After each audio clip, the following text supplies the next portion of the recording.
Muito prazer, eu sou a Sara Milani, analista de relacionamentos da SIC, e junto comigo está meu parceiro, Gabriel Santos. Olá pessoal, tudo bem? Meu nome é Gabriel Santos, faço parte da equipe de relacionamento da SIC e conosco hoje temos um grande parceiro que inclusive é coordenador de um dos grupos do AC Networking, o Grupo Connect, Michael Ignácio. Michael, seja muito bem-vindo. E estamos aqui para bater um bate-papo, igual a Sara falou, né? Gestão de vendas é um tema mega importante, mas antes disso eu queria que você contasse um pouquinho aí sobre a sua história, que eu sei que o currículo ali é bem grande, né? Obrigado, gente, pelo convite. Olá aos nossos audientes que nos ouvem e nos assistem aí por todos os canais aí possíveis que estarão divulgando esse podcast. É uma honra estar aqui. Obrigado pelo convite. Gente, a gente tem tempo? Quanto tempo aí a gente tem para contar a história? Porque eu gosto de dar uma estendida. Bora lá! Brincadeira. Eu tenho 24 anos de experiência na área comercial. Minha experiência se divide ali no ramo do varejo, cosmético, telecomunicações e publicidade. Fui gestor de grandes corporações, aí, Michelin, Vivo, Embratel, também, a antiga NET. Então, tenho uma vasta experiência aí e espero que a gente consiga contribuir aí um pouquinho com essa experiência aí para vocês nesse nosso bate-papo aqui. Sem dúvida. Legal, bacana. Sei também que tem uma experiência ali como jogador de futebol nesse meio tempo, mas a gente pode deixar nos bastidores. A gente faz um make-off depois. Não, legal, bacana. E, Mike, eu queria começar aí com a principal pergunta, né? O que seria gestão de vendas para você, né? E o porquê que é tão importante para os empresários hoje em dia? Cara, gestão de vendas. O que a gente consegue controlar sem medir? Nada. Então, daí a importância de gerir alguma coisa, né? A gestão, ela advém disso, da medição, do traçar metas, do traçar métricas, do identificar quais são as métricas e os indicadores que vão ser relevantes ali para poder atingir seu objetivo, para que a gente possa chegar ali nos objetivos de vendas. Infelizmente, nós temos aí um grande menosprezo por essa atividade no Brasil. Ser vendedor, trabalhar com vendas é motivo às vezes de vergonha para muita gente, né? Mas hoje sem vendas nenhuma empresa sobrevive e você fazer a gestão dela é de suma importância para qualquer empresa. E a gente vê algumas estatísticas aí, Sebrae, IBGE, dentre outras, que nos trazem 87% de mortalidade de empresas e tudo mais. E a maioria delas fecha por falta de vendas. Porque na maioria das vezes o empreendedor, o empresário, ele é muito bom no que ele faz. Porém, vender é um grande dificultador. E a gestão de vendas, ela é imprescindível para que os objetivos sejam atingidos, para que as pessoas sejam desenvolvidas. Sem isso, não há resultado. E o pior de tudo, o resultado ele pode até vir. O problema é que você não vai saber replicar isso, você não vai saber por que você fez aquilo. Eu trabalho com algumas consultorias e, às vezes, a primeira pergunta que eu faço é: por que você vende? E na maioria das vezes ele não sabe responder. Ele sabe por que ele não vende. Agora, por que ele vende, ele não sabe responder. Então, é muito difícil quando você não tem uma boa gestão, uma gestão assertiva, porque você vai cair nessas armadilhas aí que o mercado vai te aprontar. Perfeito, Michael. É um papel extremamente importante a questão do gestor de vendas. Trazendo um pouquinho do que você disse, quais são esses papéis de um gestor mesmo de vendas? De uma equipe? Eu gosto de brincar, Sara, que o líder, né, o gestor, ele é o presunto do misto quente. Né? Eu sei que você é vegetariana, vai te agradar muito, mas imagina que você tem ali um misto quente, certo? O presunto, ele faz diferença, não faz? Mas se tiver só o queijo, come, não come? Uhum. Só o presunto, talvez não fique legal. O gestor de vendas, ele é justamente esse cara. Ele precisa passar desapercebido, porém ele faz toda a diferença.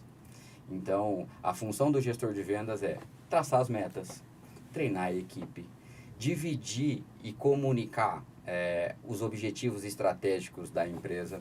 Normalmente o gestor de vendas ele vai estar dentro de uma hierarquia, que a gente tem ali o operacional, o tático e o estratégico. Ele está no nível tático, né? O gestor, na maioria das vezes. E a função dele é filtrar o que vem do estratégico, porque a cobrança que vem pesada, né? Fazer esse filtro, porém não deixar de repassar isso para o time. Então, a função dele como comunicador é muito importante. E também, o pessoal fala muito que ele tem que motivar as equipes.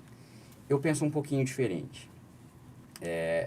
Porque a motivação, ela vem De dentro. né? Se você for lá na etimologia da palavra, não vou dar aula de português aqui, nem de latim, mas se você for lá na etimologia da palavra, você vai encontrar que vem de motivos, né? Que vem de dentro. Então, mas é de suma importância que ele descubra o que motiva. O que motiva cada um. O que faz os olhinhos de cada um brilhar. E aí fazer com que aquela pessoa entregue a melhor performance. E infelizmente também o inverso é completamente verdadeiro. A gente não tem o poder de motivar ninguém, mas desmotivar é muito fácil. Então, se você passa e não fala um bom dia, se você passa e não se comunica de acordo com a tua equipe, muito provavelmente ela vai entrar numa desmotivação que vai impactar diretamente nos seus resultados. Então, é por isso que eu brinco que ele é ali o ponto de equilíbrio. E aí eu falo que ele é o líder hoje, o gestor de vendas, né? Como líder é o presunto do pão, para poder fazer aquele temperinho a mais ali e fazer toda a diferença.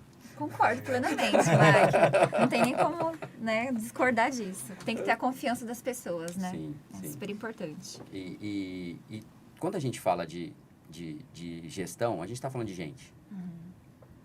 Você pode ter quantas formações for, entender de todos os paranauês aí da vida, como diz os memes, né? Se você não entender de gente, você não entende de nada. E aí está o grande segredo de um bom gestor de venda. Entender de gente. Bacana. Você comentou ali que as empresas têm que ter ali um objetivo muito bem traçado, né? Do que realmente um planejamento, o que ela busca alcançar. E me corrija se eu estiver errado, mas o empresário que está naquela fase de transição ali, do pequeno para o médio, muitas vezes ele cresce de forma desorganizada, vamos assim dizer, né? E como que você acha ali que o empresário pode estabelecer essas metas e o objetivo ali do time de vendas dele? Cara, existem N ferramentas, mas eu gosto de uma muito, muito legal, que até se tornou, no mundo das startups, ela virou um verbo, né? Toda vez que é preciso smartar a meta, né? Que é a ferramenta SMART, que do inglês se traduz para inteligente, né? Ela é um acrônimo. O S significa específico, o M mensurável, o A atingível, o R relevante e o T de temporal. Então, a primeira coisa, a meta ela precisa ser específica. E aí exigem algumas competências também do gestor para poder fazer com que isso seja mais bem comunicado possível, né? E aí eu até inclusive fui estudar sobre finanças para poder, porque sempre foi um gap meu, e para entender de ponto de equilíbrio contábil, ponto de equilíbrio econômico, ponto de equilíbrio financeiro, você tinha que ter uma especialização ali em finanças para poder entender isso. Porque, cara, se você vender demais, de repente, às vezes você pode quebrar uma empresa. Se você vender de menos, às vezes você pode também quebrar uma empresa.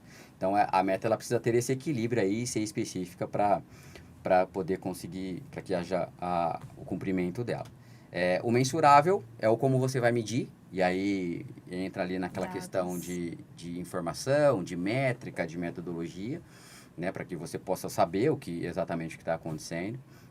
O atingível é se realmente aquilo é possível, porque a expectativa gera frustração. Então, se você tem alvos muito grandes, é legal. E sim, realmente você ter uma visão, você ser ambicioso.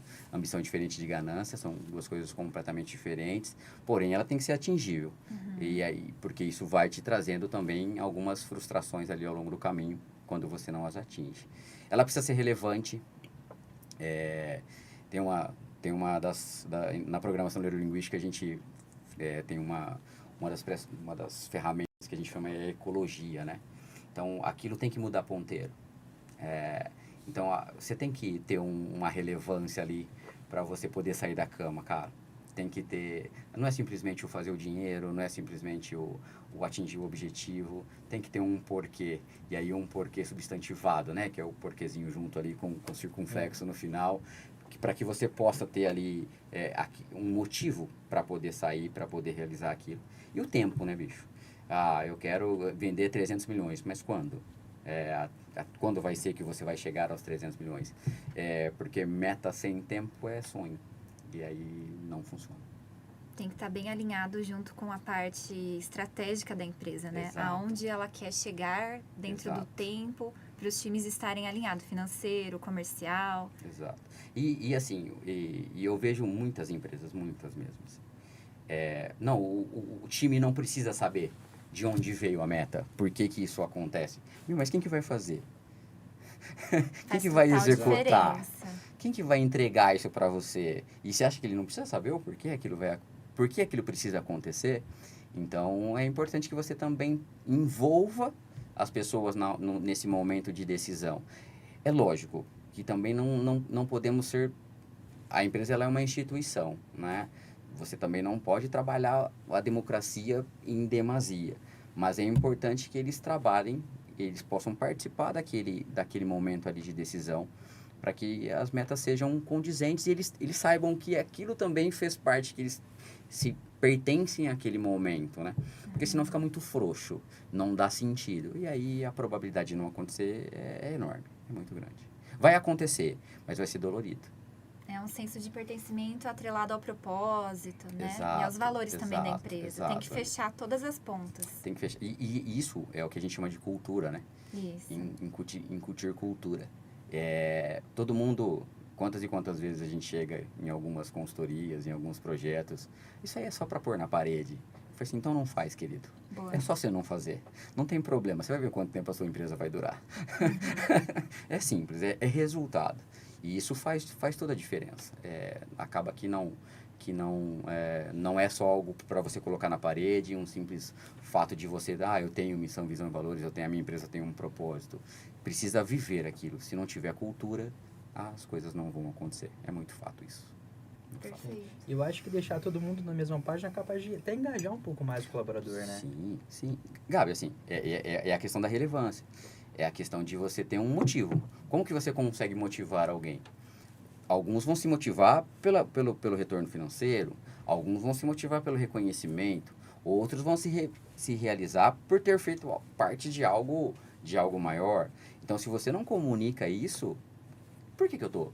Eu simplesmente entro, faço o meu, aí entra aquela... Eu gosto muito daquela analogia do Vampeta, jogador de futebol, quando ele estava no Flamengo, ele falou uma vez, né? Eles fingem que me pagam, fingem que jogam, tá tudo certo, entendeu? E aí fica Deus dará, fica solto o negócio.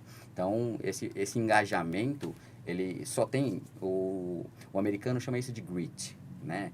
Que é a questão de aderência, de ter a vontade, sabe, o plus, aquele momento que você tá quase entregando, aí vem alguém ali que é o gestor e fala assim, faz mais um pouquinho, sabe, a última remada da academia, faz mais um pouquinho que você vai... Isso só acontece se tiver engajamento, porque senão o cara vai soltar, e aí não acontece, entendeu? Então, é importante ter essa comunicação, essa participação, para que as coisas fluam, para que as coisas aconteçam. Bacana. Ele até acabou respondendo a pergunta que eu faria agora, né? E só um adendo aí para vocês, o Michael, ele é associado, né, da Associação Comercial Industrial de Campinas, e dentro, né, do pilar de educação empreendedora, a gente tem a nossa plataforma, a SIC+. Dentro da plataforma, a gente tem vários cursos de vendas, PNL, algumas estratégias de marketing. Então, se você tem interesse em entender um pouquinho mais da plataforma, a SIC+, entra aqui no link, que a gente tem todas as respostas para vocês, e algum dos nossos consultores vai entrar em contato para falar para vocês sobre a plataforma. Bacana, hein, Sara? Eu já entrei, já fiz treinamento lá, é bem legal, recomendo. PNL. Recomendo. Você lembra, né? Lembro. Sara, eu tô TLC. Gosto demais. E, Michael, você estava comentando referente à questão da gestão de vendas. Eu trabalho, né, eu já trabalhei, minha experiência toda ali foi com atendimento ao cliente, em questão da área comercial. E eu trabalhei ali tanto com venda de produto como venda de serviço. Né? E tem uma diferença gigante. Sim. Igual, vou vender essa caneca. Caneca é palpável, você está vendo a caneca. Né? E venda de serviço, não. Realmente, a venda de serviço é bem mais difícil, vamos falar assim, né? E aí entra um pouquinho naquela questão ali de venda consultiva e venda transacionais, né? Que a venda consultiva você precisa entender realmente ali o porquê o cliente está procurando, o porquê que ele precisa realmente entender como que o serviço, né, vai solucionar o problema daquele cliente, né? E me explica um pouquinho ali sobre a diferença entre essas duas vendas ali. Cara, eu acrescento mais uma aí. Tem a complexa. Eu acrescentaria mais uma. A venda transacional é venda de solução rápida, né? É uma venda que você tem pouco relacionamento com o teu público, pouco relacionamento com o teu público-alvo, e eu venho ali para suprir uma necessidade muito rápida ou momentânea. A venda consultiva, até dando um exemplo, desculpa, até dando um exemplo de venda transacional. Loja de conveniência. Você parou seu carro para abastecer num posto de combustível e aí você lembra que você precisa levar o papel toalha para sua casa que acabou. Você desce do carro rapidinho, vai lá, pega o papel toalha, passa no caixa e vai embora. Isso é uma venda transacional. Eu consegui falar com você? Não. Eu consegui pegar seus dados, entender o que você quer, saber, estava ali disponível. Eu topo pagar mais caro por isso? Sim. Conveniência. Sim. Certo? Se eu for no mercado, se eu for num O atacarejo... próprio nome já fala, né? Conveniência. Exatamente. Isso é uma venda transacional. Quando a gente fala de uma venda consultiva, a gente está falando de quando há maior interação com o consumidor final ali. Então, vou dar um exemplo. Você precisa comprar um automóvel, você precisa comprar um carro. Hoje, algumas montadoras, algumas concessionárias já têm ali os seus e-commerces. Então, você pode ir lá, escolher a cor do teu carro, quais opcionais você quer, e faturar o carro e o carro chega lá na concessionária para você ir buscar. Mas, na maioria das vezes, há uma interação entre um profissional de vendas ali e o consumidor. E aí ele entende que carro você quer, qual cor, que te agrada mais, qual modelo, qual opcional vai, se tem ar-condicionado, se não tem, e aí entra numa venda consultiva. E a complexa é quando eu exige-se muito mais do profissional. Então, eu vou implementar um ERP na minha empresa. Vou traduzir a sigla aqui, né? Que são os sistemas de gestão das empresas. Eu preciso saber como funciona a logística, então eu preciso de alguém que entenda de tributário. Eu preciso saber como funciona toda a questão ali de fiscal, preciso de alguém do contábil. Eu preciso entender ali como funciona toda a parte de vendas. Então, exige uma complexidade e, às vezes, profissionais para isso. Na maioria das vezes, são formados em engenharia, exige uma qualificação muito mais forte do profissional de vendas e elas chegam a durar anos, as negociações. E aí você, para cada momento ali, você precisa ter uma métrica, para cada momento da venda você precisa ter um objetivo. Basicamente, resumidamente, bem sucinto, essa é a diferença entre as três. Você tem ali esses três momentos ali e os modelos de negócio. O que diferencia isso? O modelo de negócio. O que você quer montar como empresa, como negócio para poder ser um empreendedor. Respondi a pergunta? Não, respondeu sim. E uma dúvida que me surgiu aqui. Existe alguma venda transacional que é serviço e não produto? Sim. Serviço de internet. Por exemplo. Você entra lá, escolhe hoje... quando eu estava saindo de uma grande corporação aí de... Pode falar o nome ou não? Pode. Estava saindo da Vivo, por exemplo. Estávamos implementando lá um sistema chamado Salesforce, que praticamente ia acabar com a venda Automatizar, né? Pessoal ali. Você entra lá. Hoje, por exemplo, eu acabei de trocar o serviço de TV por assinatura da minha casa. Entrei no site, quero isso, quero aquilo. Uma semana depois, estava lá o técnico da minha casa instalando. Então, automaticamente o serviço já está entrando nesse mundo também. Então, e hoje, cara, o que diferencia aí essa questão do serviço ou do produto, né? E se ela venda transacional ou não? A complexidade que exige para o cliente adquirir o teu produto. O quão difícil é o cliente adquirir o teu produto. É isso que vai diferenciar se é uma venda consultiva, se é uma venda transacional, se é uma venda complexa. Transacional, em teoria, é a que tem maior volume. Volume, Não. Eu acho que a complexa, dependendo, tem mais. Tem mais também. Tem mais. A gente está falando, por exemplo, uma troca de um RP hoje, a gente está falando de 4, 5 dígitos, dependendo da... Maior volume que eu digo, não em questão aí de valor, valor financeiro, mas monetário? em quantidade mesmo. Depende. Depende também? Depende também. Porque às vezes você pode comprar uma frota de carros, por exemplo, para uma empresa e ter uma venda consultiva ali. Então, o que vai diferenciar é o modelo de negócio, o que você vende. Sim. Se você é uma loja de conveniência, ok. Se você é um supermercado, ok. Se você é uma farmácia, tudo vai depender do modelo de negócio e do segmento que você está instaurado. É o que vai diferenciar ali tudo, o volume, o ticket médio de cada cliente ali. É que uma área depende da outra, né? Não tem como. Não tem como. O que vai diferenciar mesmo é o modelo de negócio. Essa é a grande diferença. Legal. Esperar ele tomar água para responder a próxima pergunta.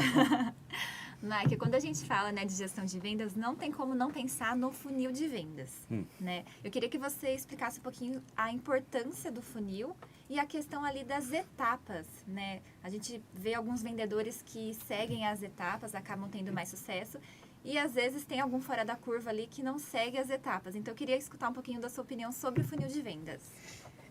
Isso é uma coisa que eu sempre briguei, viu, Sara? Inclusive, tive algumas discussões bem acaloradas sobre isso em muitos lugares. A gente sempre... Vendas, como eu disse, ele é um mercado muito estigmatizado. Eu lembro hoje, assim, e me dói falar isso. Eu fui dar um treinamento uma vez, e aí a gente perguntou assim, quem aqui tem orgulho de ser vendedor?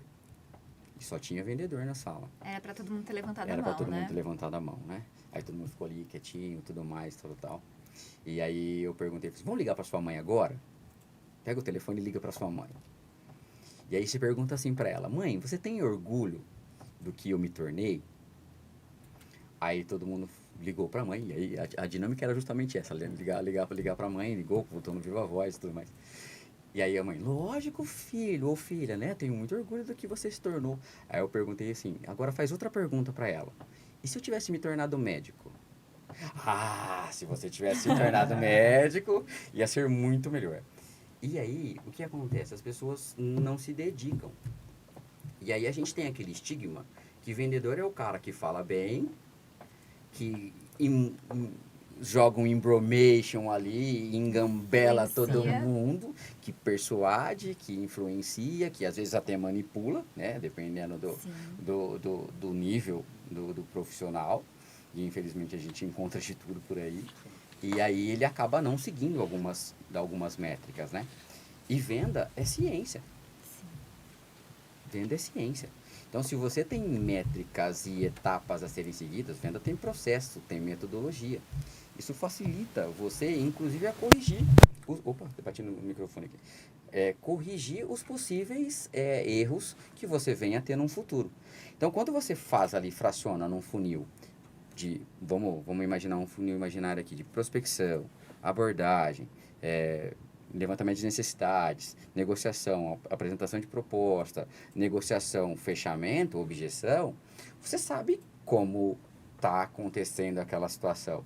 E aí, poxa, em que momento eu errei? O que eu poderia ter feito aqui que eu não fiz?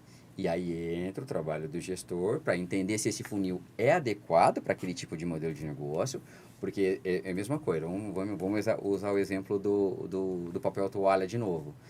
Como eu vou saber se o cliente precisava ou não precisava do papel toalha? Eu vou ter que ter um funil diferente, um funil de movimentação de estoque. Sim, verdade. O que mais está saindo? Então, o funil ele funciona para todo modelo de negócio, desde que você saiba identificar o seu modelo de negócio e a necessidade do teu cliente. Então, sem o funil, sem essa mensuração de dados, sem essa análise criteriosa e que, assim, de verdade, muitas empresas não fazem.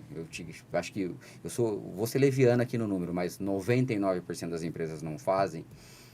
Você com certeza teria um aproveitamento muito maior. A RD Station, no começo desse ano, divulgou uma pesquisa que 71% das empresas no ano passado não bateram suas metas de vendas. É muita coisa. É muita coisa. Se tiver alguém aqui do financeiro que possa depois que eu deixar nos comentários aí, o quão isso impacta financeiramente em qualquer negócio. Quando o seu time não bate a meta de vendas, o quão isso deixa um rombo no caixa da empresa, é assustador esse número. E sabe por quê? 69% das empresas não tinham sequer mensuração do seu processo de vendas. Ou seja, de cada 10, 7 não tinham esse processo. Nossa, É muita coisa. sim. É muita coisa. E aí entra aquela questão. Mãe, se eu tivesse estudado para ser médico, você teria orgulho de mim? O vendedor, infelizmente, os profissionais de vendas, infelizmente, eles não se capacitam. Eles não vão entender isso, acham que isso é balela, acham que é simplesmente te entregar a sua pastinha lá. E quantas vezes eu não vivi isso? Sua pastinha, vai lá e vende. E aí exigem resultado. Então, é muito importante você ter o funil de vendas, acompanhar, fazer a gestão por cada etapa dele ali, entender se aquele funil é adequado para você. Porque se você for ali no Google e falar assim, funil de vendas, vai vir um lá para você. Será que aquilo é interessante para o teu modelo de negócio? É realmente aquilo? Poxa, o teu processo de vendas é realmente aquele? Então, é importante que você saiba identificar também se aquele funil que está sendo disponibilizado ali para você funciona dentro do teu modelo de negócio. E aí é papel do gestor fazer esses testes para entender esse funil e levar isso para cima, né, para o estratégico, para ver se faz sentido mudar alguma operação ali. Exatamente. E aí as ferramentas também, né? Hoje existem N ferramentas, eu sei que a gente vai falar disso daqui a pouco, mas existem N ferramentas aí que podem te auxiliar nesse processo. Mas é função primordial do gestor identificar se aquele processo, se aquele funil, se aquele processo é condizente ou não para o modelo de negócio. Uma dúvida, Michael, qual é o tempo? Por exemplo, você implanta um funil de vendas, né? Você pega, por exemplo, na internet, ou vê uma empresa, uma consultoria, analisa a sua empresa e fala, olha, o modelo ideal do funil é esse. Qual é o tempo? Sara, eu de verdade, eu tenho medo dessas É muito específico, né? É muito dessas específico. afirmações, assim, né? Mas uma ideia, assim, pelo que você já viveu. Eu já vi funis de venda dar certo em 15 dias e já vi dar errado em 120. Certo. Então, é muito complexo. Depende do ciclo de vendas. Depende muito do ciclo de vendas. Depende muito da equipe, de como você está mensurando isso, da comunicação entre gestor e equipe, e depois disso, comunicação com o cliente, lá na ponta. Porque às vezes o cara acha que assim, o profissional de vendas está lá na ponta, aí ele olha e fala assim, nossa, eu preciso seguir isso daqui. Aí ele se perde, porque ele quer olhar e não significa que o funil precisa ser engessado, o processo precisa ser engessado. Ele só precisa saber em que fase do processo ele está. Ele adapta dentro da realidade que ele dele, gosta que e ele conduz. gosta. Exatamente. E aí isso acompanha um pouquinho. Mediana, né? 90 dias. Tá. 3 meses. 3 meses. É normalmente o que a gente usa. Na Michelin, por exemplo, os nossos profissionais, eles ficavam 120 dias em treinamento para vender, e todos eles iniciavam vendendo pneu de moto. Então, ele só saía para a rua depois de 120 dias de treinamento. Perfeito, é preparação, né? Treinamento. E aí você tinha vendedores lá que tinham 17 anos de casa, 20 anos de casa, 25 anos de casa. Todo ano eles faziam esse treinamento ali com todos os colaboradores. O turnover era mínimo, cara. Mínimo. Ele entrava no pneu de moto e saía no pneu fora de estrada, que são os pneus lá de alta tonelagem e tudo mais. Mas era, assim, tinha é lógico, a gente tá falando de uma baita empresa, tinha um hotel para fazer a formação dos vendedores. É valorização também, né? Que nem você disse a respeito aí da questão de vendas, né? Eu sempre fui uma vendedora, né? Desde pequenininha, se for ver. Sua mãe não queria que você fosse médica, sabe? Não, eu sempre tive problema com sangue. Mas, assim, essa questão de ter, né, esse alinhamento, de sempre estar buscando informação, né, capacitação e tá gostando, né? Você tem que ter amor pelo que você faz, senão você não vai vender, né? Independente de você vender uma caneta ou vender um avião, você tem que entender do que você está vendendo. Sim. E procurar, né, o cliente certo, né? Então, eu acho que é importante a gente dar valor, independente, né? Sim. Eu sou super adepta aí de defender os vendedores. A Sara, desculpa te cortar, Michael, mas a Sara é o tipo de pessoa que vende geladeira pra Pra esquimó. esquimó, né?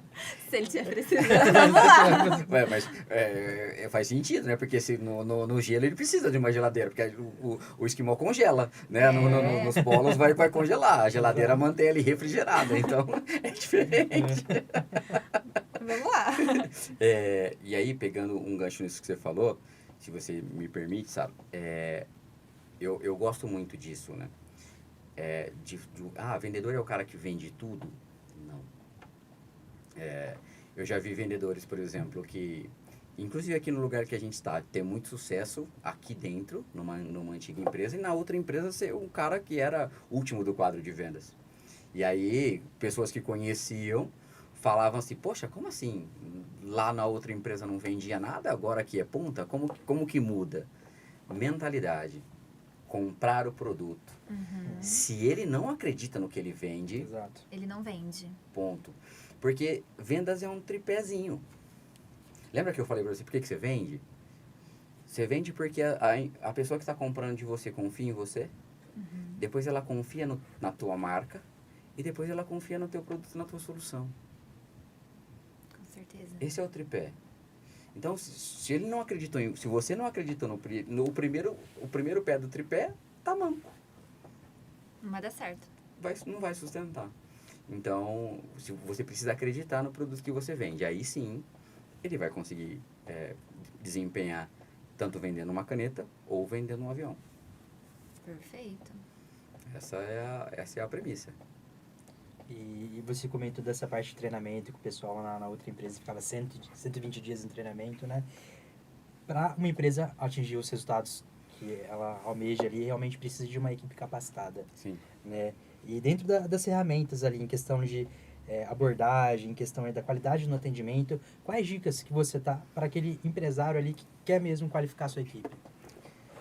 Cara, sabe qual é o custo mais caro que existe numa empresa? Você não qualificar um profissional e ele continuar lá.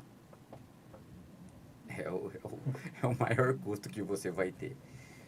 Primeira coisa, a gente tem esse estigma, infelizmente, de que o vendedor é o cara que não deu certo na vida e vai ser vendedor. E aí eu não tenho por que educar ele. Eu não tenho por que capacitá-lo. E aí acaba não se treinando, acaba não se desenvolvendo. Invista muito em treinamentos. Isso é realmente investimento, né? A gente fala, poxa, eu invisto muito em marketing, eu invisto muito em publicidade, eu invisto muito em propaganda.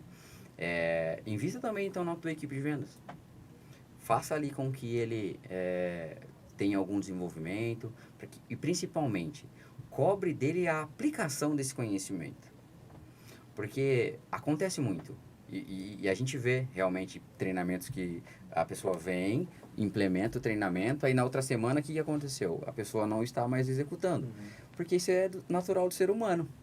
Tem que criar um hábito. Tem que criar o hábito. Não tem jeito. Então não adianta nada. Você vai lá e contrata o Thiago Consor, que para mim hoje é a maior sumidade em vendas aí no Brasil. Thiago, vê a gente. Você contrata o Thiago Consor. Aí ele vem lá e dá aquela injeção. Só que no outro dia não tem ninguém cobrando para que o teu time faça aquilo que foi pregado ali no dia anterior. O que vai acontecer? Esquecimento. Na teoria tudo é lindo, mas na prática... E outra coisa, tigelinha de açaí, cara. Vocês gostam de açaí? Adoro. Você come legal, né? Na hora dá aquela sustância e tudo mais. Depois de quantos minutos você tá com fome?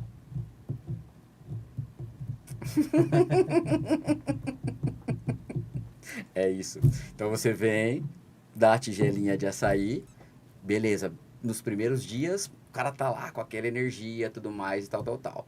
Na próxima semana, acabou tudo. Então, e aí é papel do gestor cobrar isso. Tem que ter uma constância, Tem né? que ter uma constância, tem que ter... Poxa, lá na empresa, antes de vir para cá, por exemplo, a gente estava numa reunião com o nosso time de vendas, desenvolvendo eles. E aí a gente senta, beleza, eu tenho CRM, tá tudo bonitinho lá. E aí a pergunta que eu faço é, o que os números não estão me contando? e deixa o cara falar. Não tenha medo de ouvir o que as pessoas têm a te falar. O pior líder é aquele que está cercado de gente que só fala o que ele gostaria de ouvir. E aí ele não vai ter resultado nunca, porque está tudo bom. Para que ele precisa melhorar? Então, e investir em conhecimento, investir em técnicas é imprescindível para qualquer empresa. E eu sei que é caro. Eu sei que não é um investimento barato. A maioria das empresas hoje não tem condição de fazer isso. Então, vai você, senta na frente daquele sitezinho que tem um loginho vermelho, que você vê uns videozinhos, sabe? Uhum. Tem um monte de vídeo lá do Thiago Concer, do Leonardo Castelo, do Marinhos, do Professor Gretz, de quem quer que seja. Aprende e traz pro seu time. Cara, a gente nunca viveu uma era com tanta informação disponível quanto agora. Uhum. Sim. Né? Poxa, faz um clube do livro. Custa R$49 o Receita Previsível. Você vai lá, compra o livro e vai lendo com a tua equipe. 1 hora. E cria o hábito disso. Você vai ver que eles vão começar a desempenhar. Então, o dinheiro para o investimento não pode ser desculpa. É só você querer fazer. Sim. Tem que investir, não tem como. E aí, investimento não é só grana. É tempo, Sim. é vontade, é querer fazer. É Né? comprometimento, né? Então, comprometimento. Então, tem todas essas questões. E é algo que leva tempo também. Não é porque simplesmente você fez um treinamento que você vai performar 100%. Exato. Né? Exato. Tudo realmente tem ali seu tempo, você vai crescendo ali, né? Exato. Não um passo de cada vez. Né? Exato. E eu acho que esse também é um sentimento que os empresários precisam entender. Não existe pílula mágica. Não existe bala de prata. Né? E aí a gente vê alguns profissionais aí na internet falando, não, eu vou te dar aqui a solução para você vender, para você dobrar teu número de teu faturamento amanhã. Cara, Desconfie. não tem. E aí o treinamento não dá resultado porque não tem bala de prata, aí os bons profissionais pagam pelos maus. Então, e aí o treinamento de vendas não funciona, e aí uma série de coisas que existem aí não funcionam. Então, é uma quebra de paradigma. Precisa mudar a mentalidade, precisa mudar a postura para poder começar a desenvolver isso e capacitar. Não tem jeito. Michael, quando a gente fala de métrica, a gente falou bastante sobre dados, as métricas. Quando a gente pega uma empresa e analisa esses números, qual é o primeiro dado, assim, a primeira análise que você vê que faz mais, assim, tem uma importância maior na questão ali de vendas? Por exemplo, eu sei que é muito relativo a questão ali de empresa, segmento, fluxo, mas a gente pega uma análise, um relatório. O que você acha que deve ter maior atenção ali de um gestor? O faturamento? O que muda ponteiro, você fala assim, Isso. a hora que você olha, você pegar uns dados, por exemplo, olhar o que eu atacaria primeiro? Isso. Número de clientes versus número de conversão. Vou até anotar, porque eu gosto assim. Quantos clientes eu estou atendendo, para quantos clientes eu estou vendendo? Tem uma... Eu adoro essas perguntas, né? Você vai falar, Sara, não existe uma ciência para isso. Mas questão dessa conta Uhum. de conversão. Um número base? Isso. Sim. Por exemplo, vou te dar um número em torno de 6% é uma boa conversão. Então, se você tem aí, dependendo... É lógico que vai depender do teu modelo de negócio, mas uma média entre todos os segmentos, em torno de 6% de conversão é um número legal. Boa. Então, o Flávio Augusto, inclusive, tem essa métrica, né? Ele fala que o 30-5-2, a famosa conta dele, se você for analisar ali, você vai ter um número de 6% ali no final. Você falou com 30 para fechar com 2. Então, você tem uma conversão de 6% lá na ponta. Franquias, por exemplo, a gente tem um número de conversão de 1%. Então, eu preciso falar com 100 pessoas para poder vender uma unidade de franquia na maioria das vezes. Então, aí varia de cada segmento, mas uma média aceitável aí, em torno de 6 a 10%, uma média aceitável. Obrigada. É bom a gente fazer umas contas. Mas assim, e aí entra a questão da métrica, de novo, né? Da gestão do funil. Poxa, por que tá passando? Então, poxa, vocês são ruins pra caramba, hein? Falar com 100 pra vender uma? E aí entra o quê? O tamanho da tua peneira. Porque é um modelo de negócio. Eu quero um franqueado, eu quero um cara que vai ser meu parceiro por 5 anos, no mínimo, vai vestir a camisa da minha marca e vai botar para fazer acontecer, botar toda a energia, todo o empenho, suor, lágrimas e gordura lá na ponta para poder fazer com que o meu negócio aconteça. Então eu não posso ter qualquer pessoa ali na ponta. Então o meu funil ele começa a ser estrangulado a partir do momento que eu passei de uma determinada fase para poder mensurar isso melhor. Agora, se eu tenho alguma coisa, um modelo de negócio um pouco maior, por exemplo, eu quero vender sapato feminino, toda pessoa que entrar aqui eu quero que compre. Sim. Então, aí vai, por isso que eu digo que o funil ele vai muito de acordo com o modelo de negócio. Se você pegar um funil que deu certo pro fulano, não necessariamente ele vai dar certo pro ciclano. Por isso que eu digo que que tem que tomar cuidado com fórmulas mágicas Tem que adaptar dentro da realidade do teu negócio. do negócio. E isso é difícil. Porque, e aí, entra mais uma vez o assunto anterior que a gente estava falando. Será que o treinamento do cara não funciona? Ou será que fui eu que não conheço bem o meu negócio e não soube implementar e adaptar aquela ferramenta ao modelo de negócio que eu tenho hoje? E aí entra o seu conhecimento. E aí é por isso que o gestor precisa ter se ele está na ponta ouvindo o que os profissionais estão falando e ele entende que a estratégia da empresa quer arrumar para aquele momento, ele precisa juntar, concatenar essas duas informações e aplicar dentro do modelo de funil dele. Sim, tem que estar tudo alinhado. Tem que estar tudo alinhado. É por isso que eu digo que não é ciência, né? E por que é ciência? Porque você vai ter que estudar. Poxa, mas fazer, às vezes, algumas misturinhas químicas lá para ver se o negócio vai explodir ou se vai dar certo, né? Fazer, de repente, alguns testes. Então, poxa, aqui que eu vou pegar uma célula aqui para fazer um teste desse negócio aqui. Vamos ver se funciona. E enquanto a outra toca a operação do jeito que está. Poxa, deu certo aqui. Vai ampliando o tamanho da pesquisa. E aí, automaticamente, você consegue fazer lá na ponta. Então, tá mexendo os pratinhos o tempo todo. Senão, tá morrido. E é legal que as estratégias hoje vão mudando um pouco rápido também, né? Nossa, demais. Né, Mike? Eu acho que, poxa, a gente não tem mais aquilo, a estratégia, a gente vai demorar ali 1 ano para aplicar a estratégia, não tem mais isso. Cara, Realmente ela vai acompanhando o nosso dia a dia aí. Poxa, não deu certo mesmo, vamos tentar outra estratégia no outro e assim por diante, até dar certo, beleza, estabilizamos, agora vamos estruturar aí essa estratégia, né? Cara, hoje o mundo é tão rápido, né? É o VUCA, né? Volátil. Exatamente. Porque o que dá certo hoje não dá certo amanhã, cara. Então, você tá numa ideia lá na rede social, seu algoritmo, sua campanha lá bombando, tudo mais, tal, do nada, a rede social resolve mudar o algoritmo. Pronto, acabou. Acabou teu mundo ali. Você acaba tendo que mudar tudo. Cara, e é impressionante. Você vê alguns gráficos de campanha assim, ó. O gráfico tá lá. Aí muda o algoritmo. Ele fez assim, ó. Ele despenca. Da mesma forma que subiu exponencialmente, cai exponencialmente também.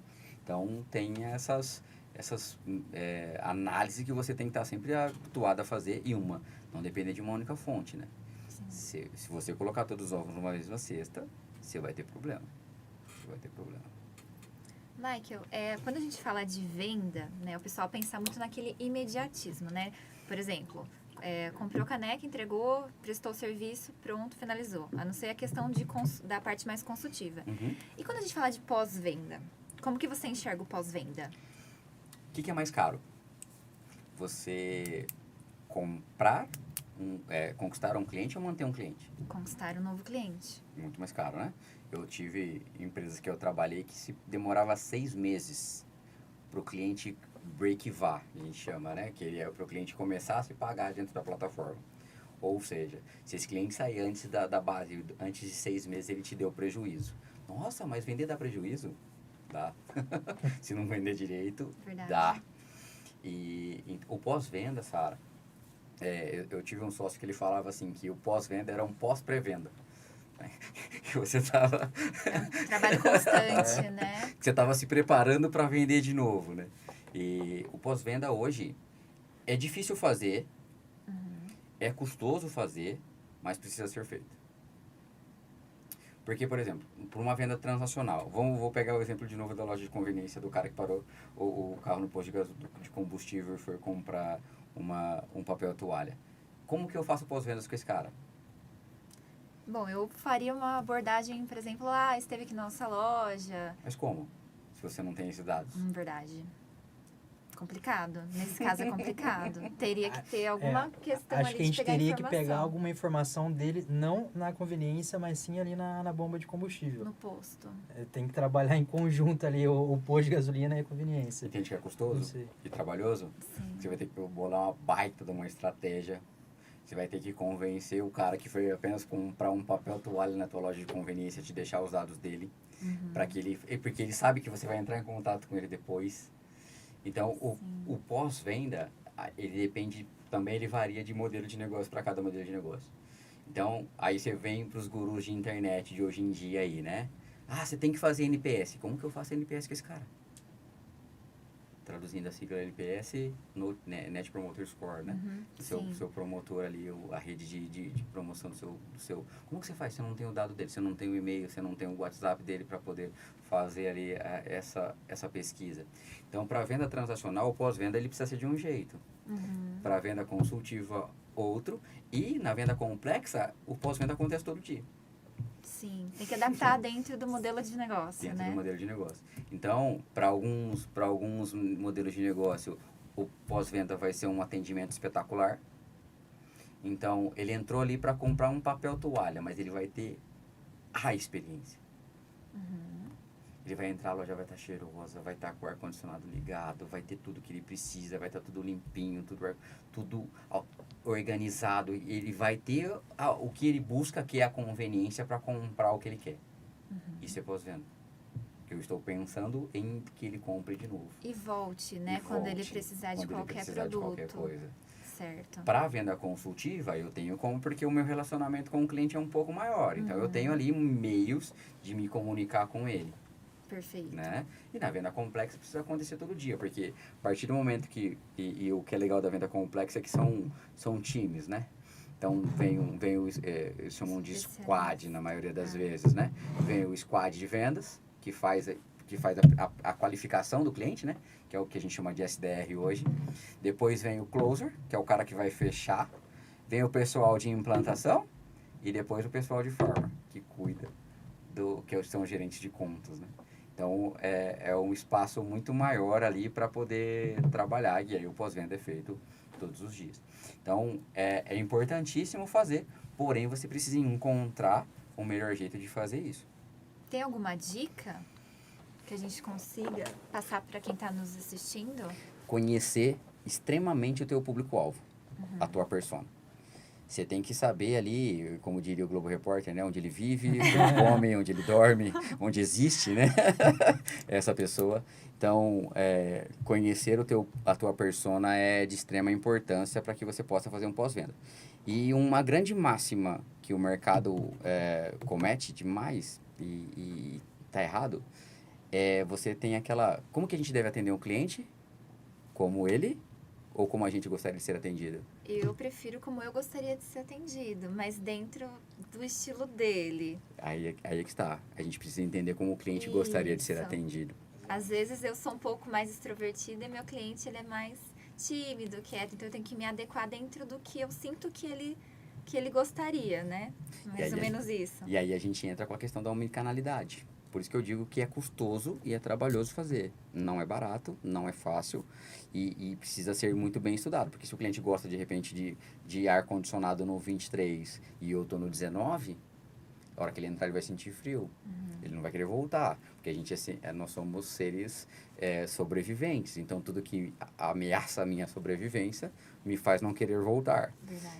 Então, a gente precisa entender ao máximo o que o meu freguês... É por isso que eu gosto de chamar o cliente de freguês. O meu freguês precisa. Fazer uma sondagem mesmo, né, Michael? Igual, por exemplo, você vai atender ali um cliente que fala mais baixo, que ele é mais né, retraído ali, você chega falando alto, todo extrovertido, poxa, vai assustar ele, né? Então, realmente tem que ir ali acompanhando o cliente no mesmo nível, né? Da mesma forma que vai falar pelo telefone. Poxa, Exato. você vai vender alguma coisa pelo telefone, a pessoa fala mais calmo, você tem que falar mais calmo. Ela aumentou o tom de voz, você tem que também aumentar o tom de voz. É foda, É o que a gente chama de espelhamento, né? Para criar rapport. Então, é importante. E é por isso que você precisa entender quem é o teu cliente, quem é o teu freguês. Então, e eu gosto de chamar de freguês, eu já contei para vocês a história do porquê do freguês, não? Vocês não são da idade de comprar na caderneta, né? Nenhum de vocês aqui comprou na cadernetinha. Cadernetinha, para quem não está nos assistindo agora, é da geração da geração Z. Você ia na mercearia do bairro da sua casa e tinha uma cadernetinha ali onde você comprava a dispensa ali da casa e o dono da mercearia anotava na caderneta e aí o responsável financeiramente depois no final ia lá e pagava no final do mês. E quando a gente chegava nisso, lá, o dono da mercearia sabia o nome do seu pai, o nome da sua mãe, o nome do seu irmão, o nome do seu tio, o nome da sua avó, o nome de todo mundo. E nem tinha CRM na época, hein, gente? E aí ele perguntava, como anda a Dona Eugélia? Como anda a Claudinei, seu boneco? Ele sabia tudo. E aí, ele já fazia o CRM antigamente. Hoje a gente vive a era da inteligência artificial e eu não chamo o cliente pelo nome. Ou quando eu vou fazer algo em massa, eu coloco ele num único balaio e eu acredito que é aquilo que ele quer e pronto, acabou.